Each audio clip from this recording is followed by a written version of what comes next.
오늘 우리에게 주시는 하나님 말씀입니다. 출애굽기 19장 1절에서 6절입니다. 출애굽기 19장 1절로 6절의 말씀입니다. 우리 한 절씩 교독하시겠습니다. 제가 먼저 읽습니다. 이스라엘 자손이 애굽 땅을 떠난 지 3개월이 되던 날 그들이 시내 광야에 이르니라.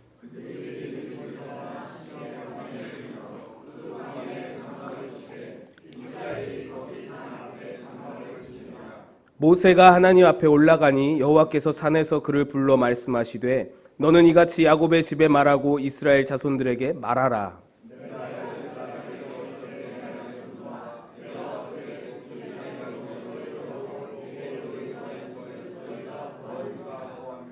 세계가 다 내게 속하였나니 너희가 내 말을 잘 듣고 내 언약을 지키면 너희는 모든 민족 중에서 내 소유가 되겠고 제사장 나라가 되며 거룩한 백성이 되리라. 너는 이 말을 이스라엘 자손에게 전할지니라. 아멘. 오늘 이스라엘 백성들은 시내산 아래 시내산 광야에 이르게 됩니다. 출애굽한 지 2달 만입니다.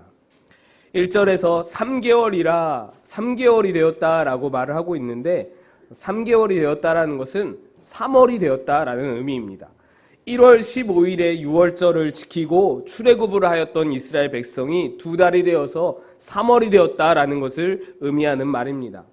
이스라엘이 출발한 고센 땅에서는 이곳 시내산 광야까지 사실 얼마 걸리지 않는 거리입니다. 보통 사람의 걸음으로 열흘이면 올 수 있는 그런 거리가 바로 그 출애굽한 고센 땅에서 여기 시내산까지의 거리입니다. 그런데 사람 수가 워낙 많고 또 어린아이들과 노인들이 같이 함께 했던 여정이었기 때문에 또 여인들도 있고 또 여인 중에는 임산부도 있었을 것이고 여러 가지 종류의 그 사람들이 많이 있었기 때문에 쉬엄쉬엄 걷다 보니까 보통 사람이 걷는 걸음에 6배나 더 걸려서 2달 만에 이곳 시내 광야에 도착하게 되었습니다. 그리고 이제 오늘로부터 이 시내 광야에 도착한 후로부터 2년 동안 이곳에 머물게 됩니다. 성경의 지면을 보아도 이곳 시내 광야에서 머무는 기간이 오늘 출애굽기 19장부터 시작해서요. 출애굽기 안에서는 출애굽기 40장 마지막 장까지 출발을 하지 않습니다. 출애굽기 40장까지의 내용은 다 시내 광야에서 쓰여진 내용입니다. 시내 광야에서 있었던 일을 기록한 내용입니다. 레위기는 어떤가요? 레위기도 시내 광야에서 받았던 율법을 적은 것입니다. 그래서 출애굽기 19장에서 40장까지와 레위기 전체와 그리고 민수기 9장까지의 내용이 다 이 시내산 광야에서 하나님께 받았던 율법과 그동안에 있었던 일들에 대해서 적은 내용이 바로 그 내용입니다. 민수기 9장까지 2년여의 기간 동안에 있었던 일들입니다. 그렇게 2년이 지난 후에 출애굽기를 지나 레위기를 거쳐서 민수기 10장이 되어서야 드디어 2년 만에 시내산을 출발하는 내용이 그때 나오게 됩니다. 그런데 그 시내 광야에서의 삶의 첫 시작, 2년 동안 머무는 그 삶의 첫 시작이 오늘 본문에서 이스라엘 민족사에서도 굉장히 중요한 일, 그 날이 오늘 본문에 벌어지게 되는 것입니다. 그 중요한 일은 하나님과 이스라엘 백성이 언약을 맺는 일이었습니다. 이전에 하나님께서 여러분 잘 아시겠지만 창세기에 보면 하나님께서 아브라함과 언약을 맺으셨습니다. 그리고 이삭과 야곱과 언약을 맺으셨습니다. 그래서 하나님을 부를 때에 어떻게 불렀습니까? 아브라함의 하나님, 이삭의 하나님, 야곱의 하나님이라고 불렀습니다. 그런데 오늘 드디어 하나님과 이스라엘이 언약을 맺게 되면서 이스라엘의 하나님으로 불리시게 되는 그 기점이 되는 것입니다. 그 출발점이 되는 것입니다. 물론 이전에도 이스라엘의 하나님이라고 용어가 나옵니다. 그런데 이때에는 그때 나오는 이스라엘은 야곱의 새로 받은 이름, 그 이스라엘이었습니다. 그런 의미였습니다. 야곱의 새로 받은 이름으로서의 이스라엘의 하나님이다라는 의미였고 그러나 오늘 이스라엘 백성과 언약을 맺은 후로부터는 이제 불리우는 이스라엘의 하나님은 야곱을 특정지어서 말하는 것이 아니라 이스라엘 전 민족을 말하는 것이죠. 이스라엘 백성을 말하는 겁니다. 이제 이스라엘 민족의 하나님으로 완벽하게 등극하게 되시는 것이고, 완벽하게 계약과 언약을 통해서 이제 그 언약의 관계로 맺어지게 된다라는 것입니다. 이제부터 나오는 이스라엘 하나님은 이스라엘 민족의 하나님이라고 읽혀지게 되는 것이죠. 그러므로 오늘 본문은 이스라엘 백성에게는 굉장히 중요한 의미를 갖습니다. 물론 이스라엘 백성에게 중요하고 우리에게도 중요한 것이죠. 이 언약으로 이스라엘 민족의 정체성이 확립이 되는 거예요. 우리 선조의 하나님에서 나의 하나님으로, 우리 선조의 하나님에서 우리 민족의 하나님으로, 민족의 조상 아브라함의 하나님에서 나의 하나님으로 관계가 발전되어지는 그런 장면이 바로 오늘 본문입니다. 그리고 그 관계의 발전의 중심에는 언약이라는 그 매개체가 있는 것이에요. 이스라엘 백성은 이 언약으로 율법을 지키게 되면 하나님의 소유가 되고 제사장의 나라가 되고 거룩한 백성이라는 칭호를 얻게 된다라는 그런 약속을 받은 것입니다. 이것을 신의 산 언약이라고 말합니다. 본격적으로 하나님과 하나님의 백성으로서의 관계가 본격적으로 시작이 되는 거예요. 그리고 이스라엘 백성에게 신의 산 언약이 있었다면 우리에게도 언약이 있습니다. 바로 십자가 언약인 것입니다. 이스라엘 백성이 신의 산 언약으로 민족의 정체성을 확립했다면 십자가 언약으로 우리는 우리의 정체성을 확립하게 되는 것입니다. 신의 산 언약으로 율법과 제사가 시작이 되었다면 십자가 언약으로 우리에게는 복음과 은혜가 시작되는 것입니다. 그래서 신의 산 언약이 이스라엘에게 중요한 만큼 우리에게는 십자가 언약이 그만큼 중요한 것입니다. 신의 산 언약으로 하나님과 하나님의 백성으로서의 관계가 정립되고 시작되었다면, 출발하였다면 우리에게는 십자가 언약으로 하나님과 나의 관계, 하나님과 아버지와 자녀와의 관계로서 새로운 출발점을 만드는 것이 바로 십자가의 언약이라는 것입니다. 이렇게 중요한 의미인데 이 십자가 언약과 신의 산 언약은 많은 부분에서 닮아 있습니다. 그래서 신의 산 언약을 연구하고 우리가 깊이 들어가 볼 필요가 있다라는 것이죠. 이 신의 산 언약에는 특징적인 면이 있습니다.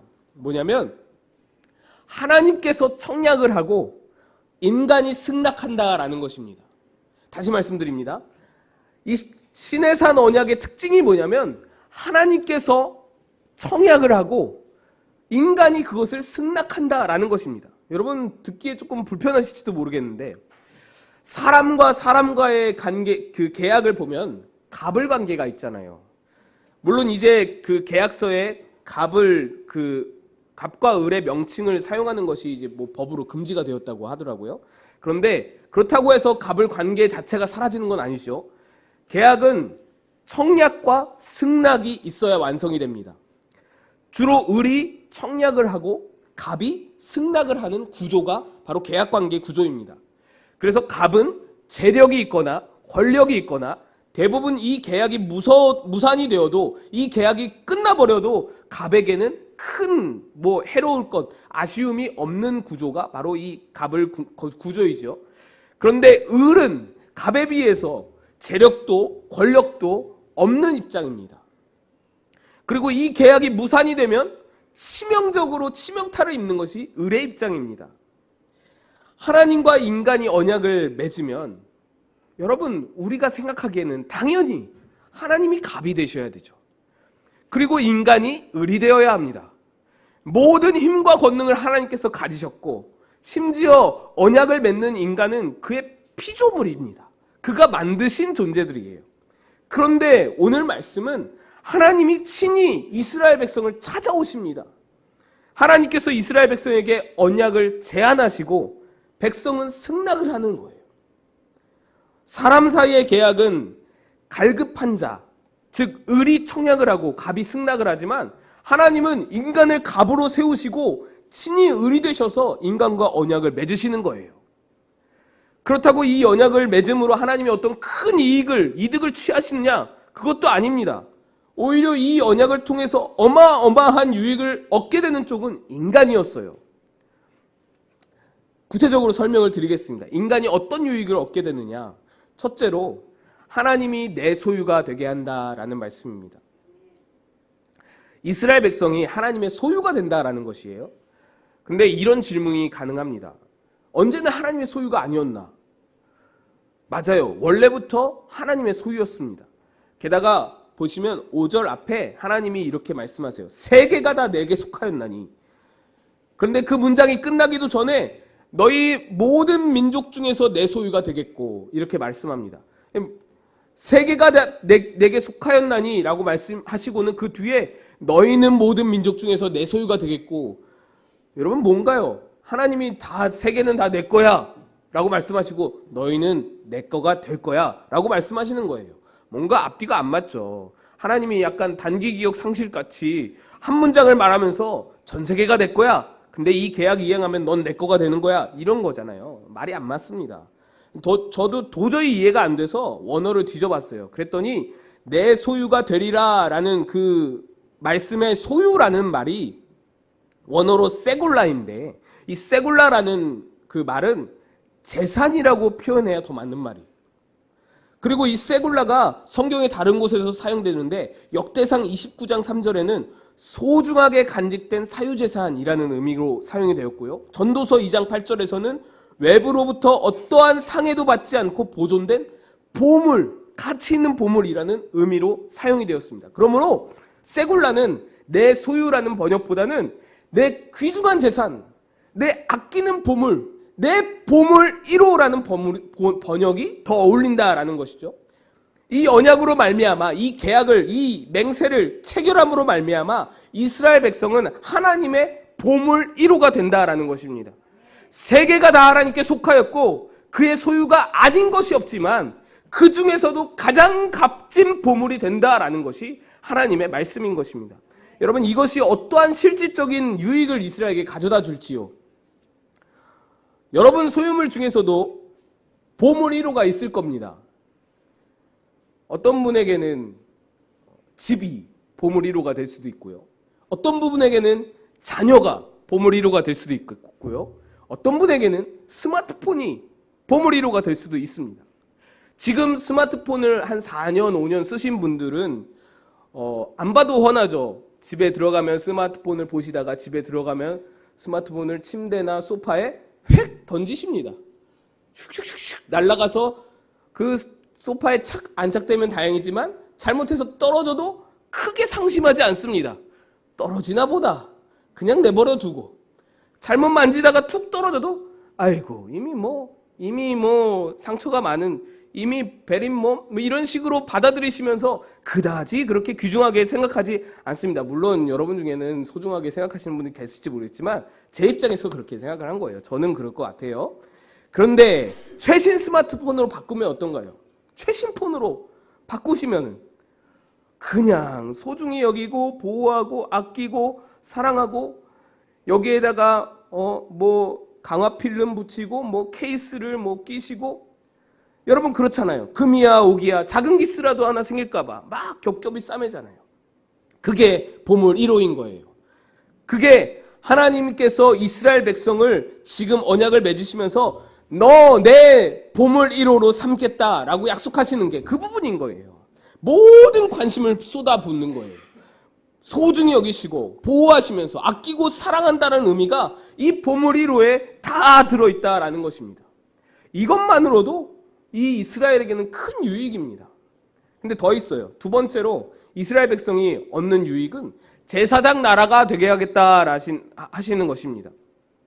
지금으로 비유하면 너희 민족, 너희 나라를 목사 나라가 되게 하리라 하시는 것이죠. 목사 나라라고 하면은 여러분 기분이 좀 안 좋으시죠? 목사 나라라고 하면 왠지 망할 것 같고 비리와 부정이 가득할 것 같고 여러분 그런 느낌이 좀 드시잖아요. 저도 목사지만 부인할 수가 없는 일입니다. 그런데 지금의 목사에 대한 이미지와 당시의 제사장에 대한 이미지는 전혀 달랐습니다. 아주 달랐습니다. 지금은 뭐 아무나 목사가 된다라고 생각할 수 있으시겠지만 그때 당시의 제사장은요 왕과 같은 존재였어요. 정말 귀중한 존재였습니다. 실제로 다른 번역에서는 제사장 나라가 그 제사장 나라라고 표현하지 않고 왕들과 제사장 나라라고 읽고 있습니다. 그러니까 제사장 제도가 처음으로 생긴 그런 시점이잖아요. 예수님 시대에만 해도 제사장이 별 볼 일 없는 그런 어떤 비리와 부정에 물든 그런 존재들이었지만, 이때 제사장이 제도가 처음으로 생겨난 이때에는 제사장이 얼마나 순결하고 얼마나 고귀한 직분이었는지 모릅니다. 그래서 왕과 같은 존재, 그 제사장들과 같은 나라로 만들어주시겠다라고 말씀하는 거예요. 이 구절을 본따서 기록한 베드로전서 2장 9절 말씀을 제가 한번 읽어보겠습니다. 그러나 너희는 택하신 족속이요 왕같은 제사장들이요 거룩한 나라요 그의 소유가 된 백성이니. 여기서도 왕과 같은 제사장이라고 표현을 합니다. 나라라는 말이 그 왕이라는 말이 비슷해서 번역이 갈리게 된 것입니다. 어쨌든 제사장 자체도 왕과 같은 존재라는 거예요. 일단 제사장 가문이 따로 있잖아요. 부름받아 기름받아 세워진 제사장 가문이 따로 있고요. 게다가 하나님의 기름을 부어 기름 부음을 받아서 세워졌어요. 그래서 제사장은 권위와 위엄을 상징합니다. 그 제사장이 담당했던 일이 무엇이냐면 하나님과 백성의 중재자 역할이었습니다. 다른 평민들은 들어갈 수 없는 성소를 들어가서 하나님께 제사 올리는, 그 백성들에게 있어서는 감히 다가갈 수도 없었던 거룩하신 하나님을 대면하고, 그렇게 하나님 앞에 1년에 한 번씩 그 대속죄 일에 지성소까지 나아갈 수 있는 그런 권한을 가진 굉장히 위엄 있고 기품 있고 범접할 수 없는 구별된 사람들, 거룩한 사람들이 바로 제사장들이었어요. 이 이스라엘 민족을 제사장 나라 삼으시겠다라는 겁니다. 이렇게 기품 있고 위엄 있고 범접할 수 없는 구별된 나라로 만들어주겠다라는 말씀이신 것입니다. 고귀한 나라로 삼겠다라는 거예요. 다른 시정잡배들이 함부로 건들 수 없는 그런 민족으로 하나님께서 이 이스라엘을 만드시겠다라는 그런 약속인 것입니다. 그리고 그들에게 이 죄악된 세상과 하나님과의 관계 가운데서 중재자의 사명을 맡기시겠다라는 말씀이에요. 다른 사람들과 다를 바 없는 죄인된 이스라엘 백성을 구별하여서 중재자의 사명을 맡기시겠다라는 말씀이신 것이죠. 이스라엘 민족으로서는 얼마나 큰 자랑입니까? 얼마나 큰 영예예요. 이스라엘에게 주시는 굉장한 유익인 것이죠. 세 번째로 이스라엘 백성이 얻는 유익은 거룩한 백성이 되게 하신다라는 겁니다. 여기서 거룩이라는 말은 원어가 코데시인데 더러움과 분리된 상태라는 의미입니다. 사실 이스라엘 백성은 다른 민족과 똑같은 죄 많은 백성이에요. 애굽이나 이스라엘이나 에돔이나 얼마 전에 전쟁한 그 아말렉이나 이스라엘이나 별다를 바 없는 민족입니다. 이스라엘 백성이 출애굽 후에 하나님께 대들고 도전하고 불평하고 그런 것들 보면은 여러분 다를 바 없잖아요. 그런데 그런 이스라엘 백성을 그 더러운 죄에서 분리시켜 주신다라는 의미예요. 너희는 구별된 백성이 될 것이다 라는 것입니다. 근데 이게 이스라엘 백성 입장에서는 뭐가 유익인가요? 구별되어서 좋을 게 무엇일까요? 거룩은요, 하나님의 성품이에요. 하나님의 속성이 여러 가지가 있지만 그 중에 사랑이라는 속성과 함께 가장 중요한 속성이라고 할 수 있는 것이 바로 거룩입니다. 그래서 하나님은 다른 어떤 죄악된 인간을 가까이 하실 수 없어요. 그들을 대면할 수 없어요. 그들과 동행할 수 없어요. 그러나 거룩하면 가능한 거예요. 거룩하면 하나님과 가까워질 수 있는 거예요. 이것이 하나님께서 이스라엘 백성을 거룩한 백성으로 삼으시는 이유라는 것입니다. 이스라엘 백성과 하나님이 친밀해지는 거예요. 이스라엘 입장에서는 너무너무 좋은 것이죠. 하나님을 가까이 할 수 있다니. 엄청난 혜택인 거예요. 물론 이 세 가지 유익을 이스라엘 백성에게 주시는 하나님에게도 조건이 있었습니다. 상호간의 언약이니까 조건이 나옵니다. 5절 중반에 나옵니다. 내 말을 잘 듣고 내 언약을 지키면, 이렇게 조건을 하나님께서 내세우십니다. 하나님의 말씀을 잘 지키라는 거예요. 실제로 이 말씀 이후에 20장에 바로 10계명이 나옵니다. 그리고 그 후로 쭉 다 하나님의 계명이 시작되는 거예요. 처음에 말씀드렸죠. 여기가 신의 광야라고. 신의 광야라는 지역에 머물러 있기만 한데 출애굽기 20장에서 40장까지, 레위기 27장, 민수기 1장에서 9장까지 다 할애할 수 있었던 그 모든 지면을 할애할 수 있었던 것은 율법이 기록됐기 때문이에요. 그래서 여러분이 그 새해가 되면 야심차게 성경을 읽잖아요. 창세기부터 야심차게 시작을 하십니다. 그래서 열심히 읽으면 재밌어요. 뭐 아담과 하와의 이야기, 노아의 이야기, 아브라함의 이야기, 이삭과 야곱의 이야기, 요셉 이야기 아주 재밌죠. 굉장히 재밌습니다. 그러고 나서 모세의 이야기, 출애굽의 이야기, 꿀잼이죠. 성경이 읽어지네 하고 재미있게 읽어가다가 여기서부터 막히는 거예요. 바로 여기 이 지점입니다. 출애굽기 20장. 율법과 규례가 쭉 장수로 60여 장이 이어져 가니까 거기만 넘어서면 다시 재미난 스토리가 나오고 그렇게 아주 재미난 이야기들이 나오는데 그걸 못 넘기고 넘어지는 거예요. 바로 이 시점입니다. 여러분 잘 넘기시기를 축복합니다. 근데 아무튼 하나님이 너에게 세 가지 복을 허락하실 것인데 그것을 얻으려면 이 계명들을 지키라라고 조건을 거시는 거예요. 여러분 제가 이 얘기를 청년들에게 해줬더니 청년들이 뭐라 한 줄 아세요? 하나님이 약을 파시네요. 이렇게 뭐 화려하게 복을 뭐 주는 것처럼 하더니 결국에는 율법 지키라는 거잖아요. 결국에는 뭐 이거 하나님 말씀 다 계명들 다 지키라는 거잖아요. 그것도 어마어마한 계명을 쏟아부어 주시고는 이거 다 지키라고 말씀하시는 거잖아요. 하나님이 사기를 치시네요. 뭐 이런 말을 하더라고요. 여러분도 혹시 그런 생각이 드실지 모르겠어요. 쬐깐한 복으로 꼬신 다음에 걸려들면은 율법으로 올가매려고 계약하자고 지금 뭐 언약하자고 그러시는 거 아닌가? 절대로 그런 것 아닙니다. 우리가 인식하는 율법과 본래 하나님이 주시는 율법에 큰 차이가 있기 때문에 우리에게 그런 오해가 생기는 것입니다. 예수님 시대를 보면 그 당시 율법은 사람을 억압하고 힘들게 하는 것이죠. 예수님도 율법을 싫어하셨죠. 율법을 잘 지키는 사람들을 싫어하셨습니다. 그래서 우리의 뇌리에는 율법은 나쁜 것이라고 박혀 있습니다.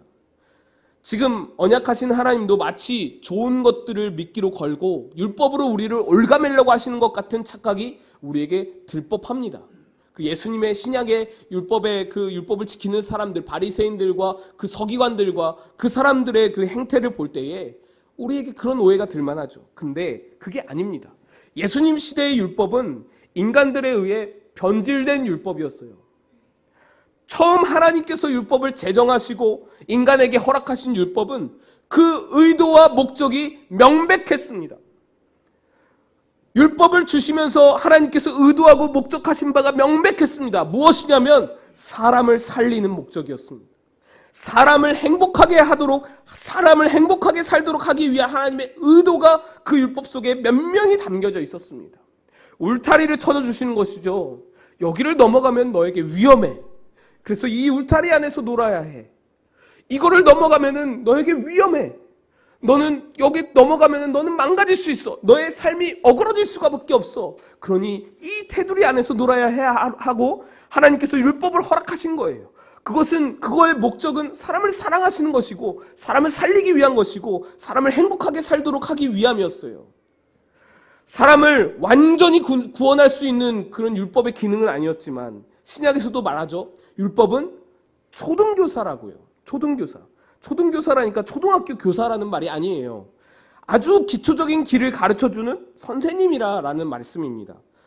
율법이라는 것은요, 원래 의도가 수준은 굉장히 낮지만 완전하지는 않지만 우리를 인도할 선생이, 스승이 된다라는 것이죠. 우리를 행복으로 이끌고 우리를 살기 좋게 이끌고 우리를 생명으로 이끄는 선생이 된다라는 것이 원래 율법에 담긴 의미라는 것이에요.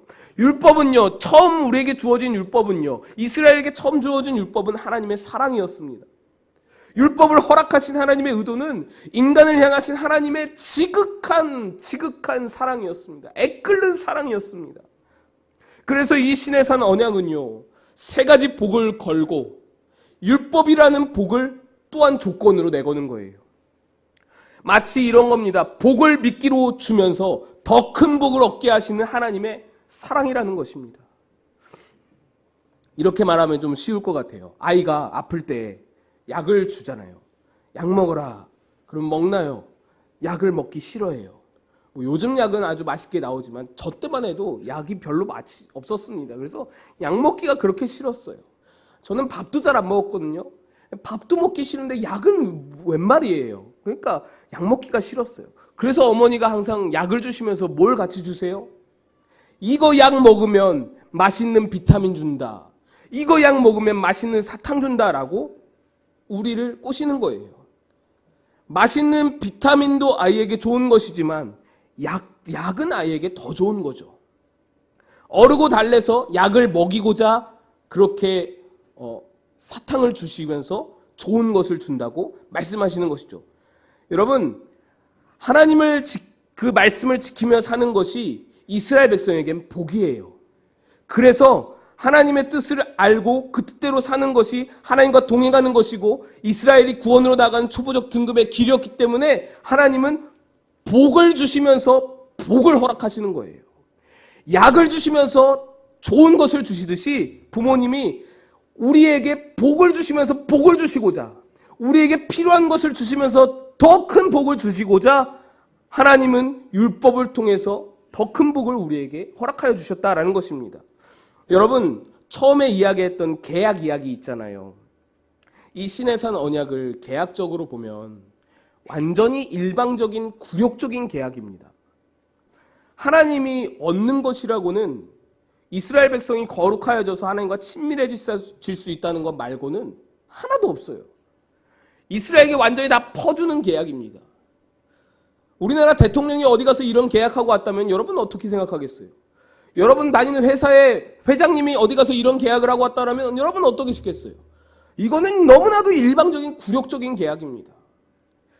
그래서요, 이거는요 계약이나 조약이라고 말할 수 없습니다. 사람의 계약적인 시각으로는 이치에 맞지 않는 것이 이 시내산 언약입니다. 그래서 언약이라고 표현하는 겁니다. 그런데 담겨진 내용은요, 언약보다 차라리 맹세에 가깝습니다. 사랑의 맹세에 가까운 것입니다. 하나님은 간절한 마음으로 이스라엘에게 요청합니다. 너희는 율법을 지켜야 산다. 이 율법 테두리 안에 살아야 산다. 이거 지키지 못하면 나와 관계가 멀어질 수밖에 없고 그러면 너희는 아무 쓸모도 없는 존재가 될 거야. 너희가 율법을 지키면 이런 유익이 있다. 그러니 이 율법 지키자. 말씀으로 돌아가자. 나의 사랑하는 이스라엘아, 이제 나와 맹세하자. 나의 말을 듣겠노라고, 말씀으로 돌아가겠노라고 나와 맹세하자. 이것이 시내산 언약에서 하나님께서 이스라엘 백성에게 하신 말씀의 요약입니다. 그러나 여러분이 다 아시다시피 이스라엘과 맺으셨던 그 이 시내산의 맹세는 세월이 흐르면서 죄악된 인간의 본성으로 말미암아 변질되고 왜곡되고 하나님의 본래 뜻하신 바대로 지켜지지 않게 되었습니다. 그런데 사실 하나님의 본래 계획은 율법이 아니었죠. 율법은 임시 방편이었습니다.